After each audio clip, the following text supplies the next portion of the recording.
All right, students, welcome back to now day 5 of our last unit of the year, all about galaxies and the universe. We have our Go Blue today on page 8. As for our announcements, this Friday will be the Unit 8 vocab will be due, so make sure you are getting ahead on that work. And like I've said before, we will have notebook checks, online tests, and I think 1 or 2 more assignments posted for the rest of the year. So be prepared for those as we finish out the last 3 weeks of school. On page 8 of our notebooks, we should write these 3 questions down for our Go Blues. Number 1, what does cosmic background radiation provide evidence for and why? Number 2, what type of waves are CBR, that's cosmic background radiation? And 3, what device first discovered cosmic background radiation and what device is used to read it today? Let's go ahead and see your answers here now. Pause the video, write those down, and see what you think about those questions. Number 1 would be the Big Bang, right? So kind of like how fossils are evidence for evolution, right? You'd have the radiation waves, the cosmic radiation, being kind of like the fossils for the Big Bang. The what could be evidence for that? And again, we know this because these radiation waves are different than the sun's radiation, and their temperature is such that they've been around for billions of years. They've gotten pretty cold over time. Next, we have the type of waves, which are going to be microwaves for those radiation waves. And lastly, guys, we have what's called the Bell Labs antenna. That is the Bell Labs antenna was the antenna that you guys see right here, right? Again, when the universe was first beginning, it was orange and red hot. And then as it expanded and the radiation spread out, it got cooler and more darkness with its color there. More of the blues and the purple colors, right? We can see, right? But here is the Bell Labs antenna that would have detected those very first cosmic radiation waves being detected. And that was due to the disrupted radio signals, okay? And then the Wilkinson WMAP, that's the Wilkinson mapping system, that's going to be reading it today. You're going to kind of see that in the earlier picture right here, right? So pretty cool stuff that we'll have to get into here in a moment on page, I believe, 6 of our notebooks, right? Again, go ahead and add pages 8 through 9. We're going to begin discussing dark matter and energy today as well. So the lesson will be a little longer than usual. So yeah, 8 and 9, dark matter and dark energy. Again, the majority of space is darkness. So we need to know, kind of like ocean, the ocean water, we need to know what that is made up of and what it's all about. For our first card question, most galaxies in the universe are in blue shift because the universe is expanding. Is this A, true, or B, false? Is this A, true, or B, false? Pause the video, see what you think. The answer is going to be B, false. Most galaxies and stars in space are in red color, so like red, yellow, or orange, because the universe, as we know, which is the only true part of this, is expanding. Okay. All right, so go to page 7. Go to page 7, guys, for more of this. Again, we had the Bell Labs antenna. This was what discovered. And again, we discovered it through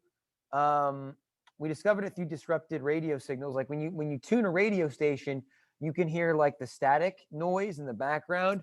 But this was the antenna that first made that static discovery, which, as you know, things back in the past tend to be larger in size, right? So you had like cell phones used to be really large, all those kind of things. This included with our antenna. All right. So let me go ahead and show you a quick video clip about that here in a second. I first want to get into how we map the radiation. So yeah, this kind of is all important stuff for page 6, I believe, or page 7, actually, page 7. And we can see here, so mapping the radiation, why is that key? Well, observations show that cosmic background radiation matches the leftover hot radiation from expansion of the universe. I like that. That's good. Again, it's not the sun's radiation. It's something else. It's like the fossils and dinosaurs. Instead, we're seeing the radiation of the Big Bang. Earth's atmosphere blocks most of CBR, so it's best observed from balloons or satellites. I don't think that's important. We're going to cross that one off. We're not going to worry about that one. I'm not too worried about that. And this is super important. This is what was in our Go Blue just now. We use what's called WMAP. It's called the Wilkinson Microwave Anisotropy Probe, and that's this That's this right here, right? We can see this right here is going to show us kind of scan that radiation in space. So again, this is really important. Okay, the Wilkinson microwave anisotropy probe, and we use the Bell Labs antenna in previous times. Let me go ahead and show you kind of a little video that gets into the history of the Wilkinson Wilkinson microwave anisotropy probe technology. Let's go and check that out. See some of the history behind that real quick. Really cool, really interesting stuff. Gets into how birds impacted this interesting topic here. What do penicillin, nuclear fission, and microwave ovens have in common? Not a lot, but they do happen to all be things that scientists discovered by accident. We have this image of scientists going out to prove a thing, all focused and purposeful, and yeah, that definitely does happen. But there are also dozens of discoveries in science that happen totally randomly. Take the Big Bang, for example. For a long time, it was just an idea, and there wasn't much good evidence to support it. That changed in 1964, by accident. Astronomers Arno Penzias and Robert Wilson were setting up their large horn antenna, basically a giant microwave detector. To their surprise, the detector seemed to be picking up a bunch of static, like the snow and hiss on an old-fashioned TV. Their first thought was that they must have messed something up, and they tried everything to fix it, including getting rid of a flock of pigeons roosting inside the detector. It didn't even occur to them that they might have found evidence for the most important event in the history of the universe: the Big Bang. According to the Big Bang theory, all the matter in the universe was once squashed together into an incredibly dense, hot point. It then exploded outwards in, well, a bang, forming the universe we know today. One of the predictions of the Big Bang is that all the radiation that was once produced in that super hot state should still be around today, just really hard to detect. As the universe expands, everything moves away from everything else, which causes electromagnetic waves like light to stretch out in what's known as redshift. And the electromagnetic radiation from the Big Bang has redshifted so much over the last 13.8 billion years that it's now in the microwave part of the spectrum. That's the static that Penzias and Wilson were picking up with their detector. But it took a while for them to realize what they discovered, because they were using their huge horn antenna for a totally different reason. They were looking for faint sources of radiation in the Milky Way that might damage communication satellites. In fact, the horn antenna was built to help develop those satellites. It was first used to detect microwaves bouncing off of what was basically giant metal balloons, the first try at making something like a communication satellite. So this is all very important work, but for their experiment, they had to remove all other sources of interference. That meant that when they detected a weird background static in every direction, nonstop, day and night, it was a huge pain in the butt. They had to find out what it was and get rid of it, and they had to do it ASAP. They started out by cooling their detector down to 4 degrees above absolute zero. So really a good breakdown of how that radiation was discovered and why we know it's connected to the Big Bang, right? So our greatest evidence for that. And then there's, again, this is the readings. Again, when we point this probe into parts of space, we can see, again, you can't see these radiation waves with the human eye. So this is what we use to instead see it instead. So this is the satellite's view of this radiation. Okay. And yeah, it's also, we've been seeing an acceleration of the expansion. Okay. So we see, help us develop visual models. That's fine. Don't need to write that, right? We are able to now pinpoint the age of the universe, which is almost 14 billion years old. I like that.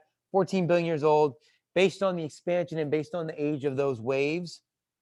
And the expansion is accelerating. Again, I'm not too concerned with that, right? Just know we pinpoint the age and it's accelerating and it's expanding and it's 14 billion years old. Like that stuff, okay? And again, we can kind of see that through these visual models. It was very hot, much smaller. All the radiation wave was compact, and then it expanded and expanded, and it continues to do so today. Here's another visual image of that as well. And let's take a look at our video for that as well. Really, I like the both videos today really connect with what we're talking about, and I like them a lot. So let's check it out right here. Okay. So let's figure out and see what the deal is with the universe expanding. What's going on here?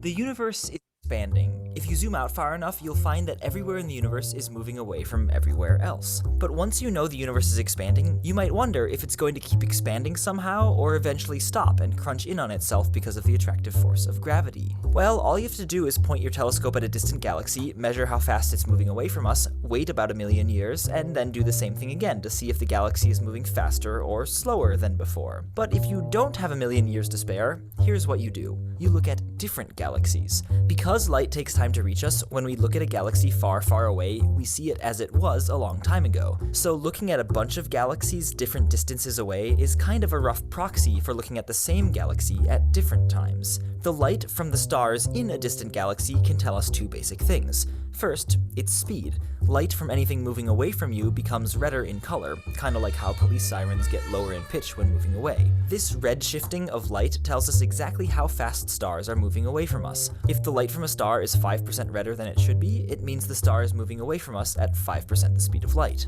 Light can also tell us how far away a star and its parent galaxy are. When you're driving at night, you can tell how far away a motorcycle is by comparing how bright its headlight seems to you to how bright it would be if you were right in front of it. The same trick works with stars. There's a rare kind of supernova explosion that's like a standard interstellar headlight. It's about 5 billion times brighter than our sun, and crucially, it's very consistent in its brightness. These supernovas only happen a few times in a galaxy every 1,000 years, but there are enough galaxies in the universe that if you look closely at a wide enough patch of sky, it's possible to see a dozen of them go off in a month. By comparing the brightness as seen here on Earth with how bright we know each of them should be, we can work out how far away each supernova is. The dimmer its light, the farther away it is. So the color of a Type 1a supernova tells us how fast it's moving away from us, and its brightness is like a ruler, telling us how far away it is. Or, because light takes time to get here, how long ago we're measuring its speed. By measuring the speeds of different supernovas at different distances, aka So I'm different... gonna stop it there because I thought he made some great points. One thing I love that he said,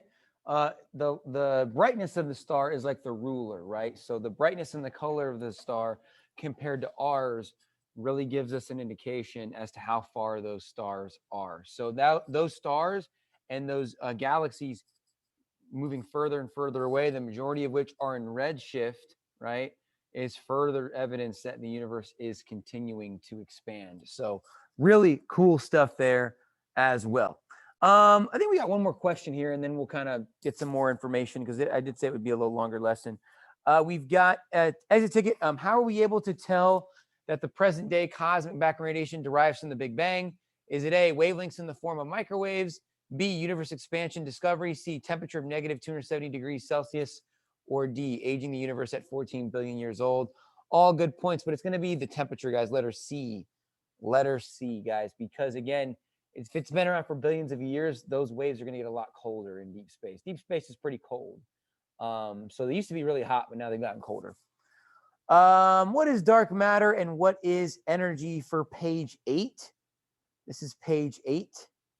I got some video clips here.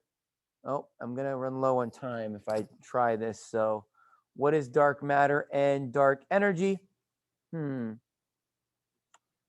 Okay. Well, I think given the time today, well, let's see. Okay.